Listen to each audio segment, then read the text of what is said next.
আজকের দিনটা আমার কাছে ছিল খুবই স্পেশাল, কারণ আমার একটা বড় চাহিদা আজকে পূরণ হয়েছে। অনেকদিন ধরেই বরের কাছে বায়না করেছিলাম একটা ফোন স্ট্যান্ড কিনে দেওয়ার জন্য। তো বর আজকাল ফাইনালি নিয়ে গিয়েছিল দোকানে। তো অনেক দোকান ঘোরাঘুরির পর আমরা ফাইনালি এই দোকানটায় চলে এসেছি। আর তারপর তো দোকানদার আমাদের এই স্ট্যান্ডগুলো দেখালো, আর রাস্তার ধারে পড়ে থেকে থেকে স্ট্যান্ডগুলো তো খুবই বাজে খারাপ অবস্থা।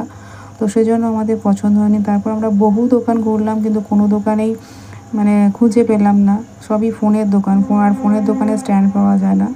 অবশেষে যাবার পথে এই দোকানটায় ভাবছিলাম জিজ্ঞাসা করব কিনা, আর জিজ্ঞাসা করাতে উনি এই স্ট্যান্ডটা বার করে দিয়েছেন। তো প্রথম 5 মিনিট সময় লাগলো ওনাকে বোঝাতে যে আমরা কীরকম জিনিসটা চাইছি। তো উনি বুঝতে পেরে অবশেষে জিনিসটা বার করে দিয়েছেন। আর এটা ছিল খুবই বড়। তো এত বড় জিনিস আর এত কম দামে পাবো, সত্যি বলতে আমরা আশা করিনি। আর দেখতেই পাচ্ছ এটা কত বড়। আমার বরের হাইটই 6 ফুট প্লাস, আর এটা তার থেকেও বড়। মোটামুটি এটা 7 ফুট তো হবে। তো যাই হোক, একটা রিজনেবল প্রাইসে একটা জিনিস পাওয়া কিন্তু অনেক একটা ভাগ্যের ব্যাপার। তো তোমরা কি কেউ আন্দাজ করতে পারলে এটা কত দাম হতে পারে? আর যে আশা করে এই স্ট্যান্ডটা কেনা, জানি না ভবিষ্যতে সেই আশাটা আমার পূরণ হবে কিনা। তো বিভিন্ন দোকান ঘুরতে ঘুরতে আমরা রাস্তাঘাটে কিছুই খাওয়া দাওয়া করতে পারিনি।